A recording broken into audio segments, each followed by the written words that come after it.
안녕하십니까. 오늘 강의 제목은 위를 가장 빨리 망가뜨리는 최악의 식습관, 병원 관리를 없게 만드는 최상의 식습관이라는 제목으로 말씀드리겠습니다.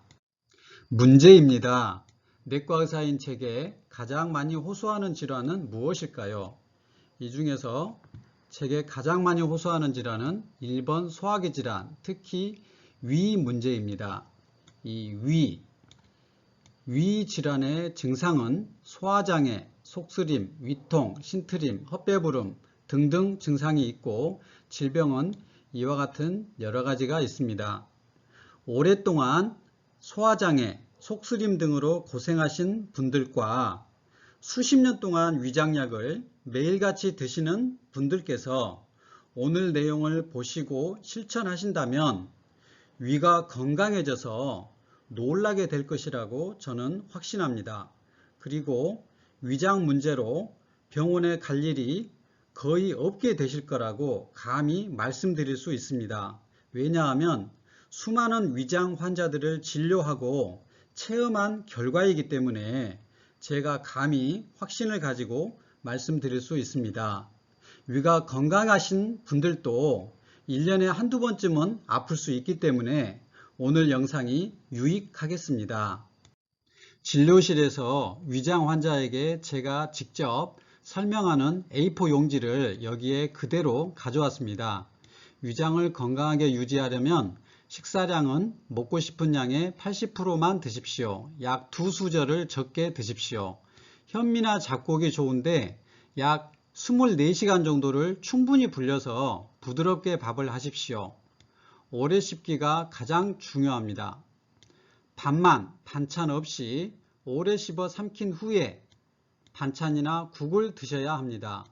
국이나 물에 말아먹는 것은 위를 가장 빨리 망가지게 하는 최악의 식사법입니다. 그리고 저녁 식사 후에는 간식을 금지합니다. 물도 많이 드시면 안 됩니다.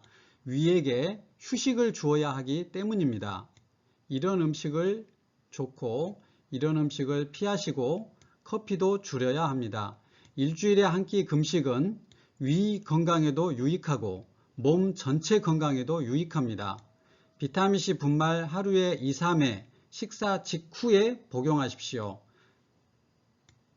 이 비타민C 드시는 것과 오래 씹기 이 두 가지를 잘 실천하시면 정말 놀라운 위 건강의 변화를 체험하실 수 있을 거라고 저는 확신합니다.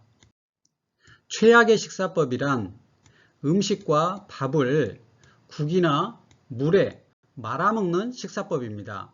입에서 충분히 씹히지 않고 이 음식이 위로 들어가게 되면 위에서 소화를 해야 될 부담이 늘어납니다. 위는 평소보다 많은 위산을 분비해야 하고 위 운동도 과도하게 해야 되기 때문에 위는 쉽게 지치게 됩니다. 그리고 상처받게 됩니다. 위가 건강한 사람도 이런 식사법을 반복하게 되면 위염이 생기고 또 다른 심각한 위병이 생길 수 있는 것이기 때문에 말아먹는 식사법은 가장 나쁜 식사법이 되겠습니다. 최상의 식사법은 밥만 100번 씹고 삼킨 후에 반찬이나 국을 먹는 것입니다. 밥을 한 수저 떠서 100번 이상 씹으면 미음처럼 줄줄 흘러내릴 정도가 됩니다.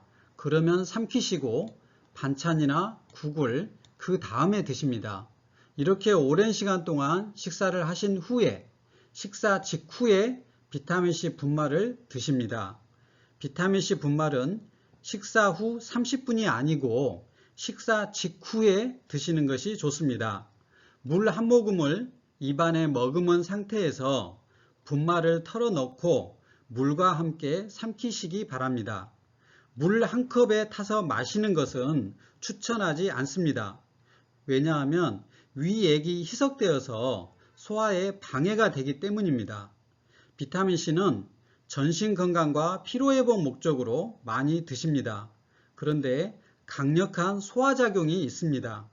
저는 체한 증상으로 오시는 환자분들께 비타민C 한 봉지 또는 두 봉지를 따뜻한 물과 함께 진료실에서 바로 드시게 합니다.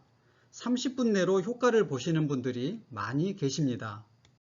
식탁에 앉으시면 모든 음식을 조금씩 음미합니다. 그러면 위에서 소화액 분비를 준비할 것입니다. 밥을 오래 씹으면 미음을 만들어야 합니다. 그리고 밥이 단맛이 나야 합니다.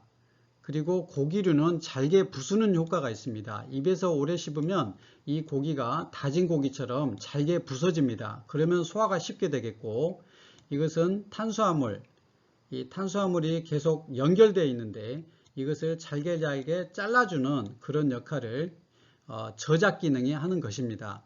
그리고 식사 전 30분부터 식후 2시간까지는 물은 조금만 마시는 것이 소화에 도움이 되겠습니다. 음식이 위 안으로 들어오면 위는 위산을 분비합니다. 위산, 염산이지요. 위산은 소화에 아주 중요합니다. 위산이 충분히 분비되었을 때 소화가 잘 일어납니다. 위산이 분비되면 수소이온 농도가 1에서 3 정도의 강력한 산성 환경이 조성됩니다. 위산의 역할을 보겠습니다. 단백질을 분해가 잘 되도록 변성시킵니다. 위에서 단백질 소화 효소인 펩시노겐을 분비하는데 위산이 펩시노겐을 펩신으로 변환시킵니다. 그리고 펩신이 단백질을 분해시킵니다. 미네랄을 이온화시킵니다. 철, 아연, 칼슘, 마그네슘 등을 이온화시켜서 장에서 흡수가 잘 되도록 합니다. 또 미생물을 죽입니다. 그래서 장염에 걸리지 않도록 해주는 것이죠. 또 음식에 있는 비타민 B12를 음식에서 떼어내는 역할을 위산이 합니다. 그랬을 때 비타민C가 잘 흡수됩니다. 위산이 부족하면 비타민 B12 흡수가 잘 안 되게 됩니다. 그래서 여러 가지 건강 문제를 일으킵니다. 속이 쓰린 이유는 위산 때문이라는 것을 아실 것입니다. 위산이 과다하게 분비되었을 때 속이 쓰릴 수 있습니다. 실제로는 속 쓰리는 사람 중에 위산 과다보다는 위산 분비가 저하된 사람이 훨씬 많습니다. 대신에 점막층에 손상이 되었을 때 속이 쓰릴 수 있습니다. 이 점막세포가 있고 그 위에 이 점막층이 보호층으로 있는데요. 이 점막층이 손상되면 위산이 위 점막세포에 손상을 주어서 속이 쓰리거나 위가 아플 수가 있는 것이지요. 소화의 가장 최적 pH는 1에서 3의 강산입니다.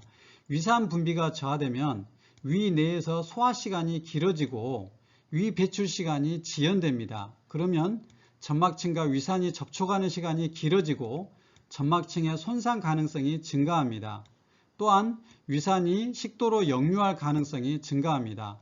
그래서 위산 분비가 저하된 경우에 결국은 점막층의 손상이 가능성이 증가되고 그래서 속이 쓰릴 수가 있는 것입니다. 또한 덜 씹힌 음식을 삼키게 되면 이 카임, 위에서 만드는 죽이지요. 이걸로 만드는 과정에서 점막층이 손상될 수 있습니다. 점막층이 손상되면 여러 가지 증상이 일어나게 됩니다. 위산이 부족하면 소화가 잘 안 되게 됩니다. 또한 많은 건강 문제를 일으킵니다. 위 배출 시간이 지연되어서 복부팽만, 점막의 손상으로 여러 가지 위장병이 발생합니다. 단백질 소화가 감소합니다. 미네랄 흡수가 감소합니다. 칼슘 흡수가 안 되면 골다공증, 철분 흡수가 안 되면 빈혈이 발생할 수 있지요. 또 강산이 되어야 우리는 수많은 이 미생물을 이 음식물과 함께 입 안으로 삼킵니다. 그 강산이 미생물을 죽이는데 죽이지 못하면 여러 가지 감염이 올 수 있습니다. 비타민 B12 흡수가 안 되면 빈혈이 일어나면 피로, 그리고 신경 증상으로 치매가 올 수도 있습니다. 우리는 나이를 먹을수록 위산 분비가 감소합니다.